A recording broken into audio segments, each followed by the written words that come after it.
آپ گئے تو دیکھا کہ اونٹوں کی منڈی لگی ہوئی ہے اور عبداللہ بن جعفر سودے کر رہے ہیں.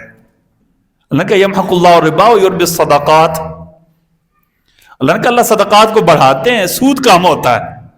عبداللہ بن جعفر 8 سال کے تھے، منڈی میں سودے کر رہے تھے. آپ نے کہا کہ دعا بھی دی، حوصلہ افزائی بھی کی. تو ہم بات یہ کر رہے تھے کہ آپ بکریاں اس لیے چرائیں کہ اپنے چچا کے کیا کر لیں، ہاتھ بٹا لیں. تو اس سے کیا ثابت ہوتا ہے؟ اگر بچہ اپنا سکول پڑھ رہا ہے، ساتھ والد کی یا چچا کی دکان ہے، کوئی اپنا کاروبار ہے، تو ساتھ اس کو بٹھائیں. حضرت علی کے بھائی تھے نا جعفر طیار. کیا تھے؟ جعفر طیار. وہ جنگ موتا میں شہید ہو گئے. تو ان کے جو بڑے بیٹے تھے اس کی عمر 8 یا 9 سال تھی، عبداللہ بن جعفر کی. عبداللہ بن جعفر کی عمر کتنی تھی؟ 8 یا 9 سال. اچھا، عبداللہ بن جعفر کو آپ نے حوصلہ افزائی کی. عبداللہ بن جعفر کو اللہ نے کہا کہ آپ صلی اللہ علیہ وسلم ایک دفعہ کہے حضرت بلال کو آپ ذرا دیکھا ہے نا میرے بھائی کے بیٹوں کا کیا حال ہے. آپ صلی اللہ علیہ وسلم خبرگیری کیا کرتے تھے نا.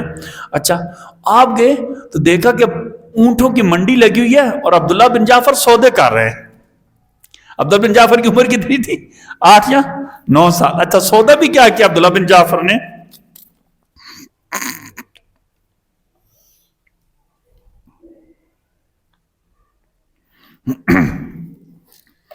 اچھا، عبداللہ بن جعفر نے سودا بھی کیسا کیا نا، مثلا یہاں کھڑے تھے، ان سے اونٹ لیے نا، تھوڑا آگے جا کر اونٹ زیادہ قیمت پر بیچ دیے.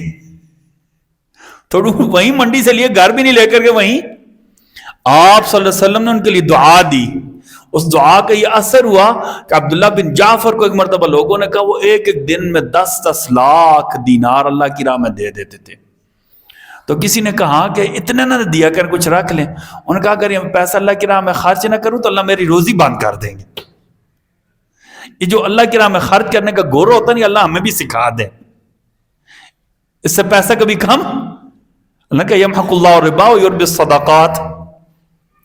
اللہ نے کہا اللہ صدقات کو بڑھاتے ہیں، سود کم ہوتا ہے. عبداللہ بن جعفر 8 سال کے تھے، منڈی میں سودے کر رہے تھے. آپ نے کہا کہ دعا بھی دی، حوصلہ افزائی بھی کی.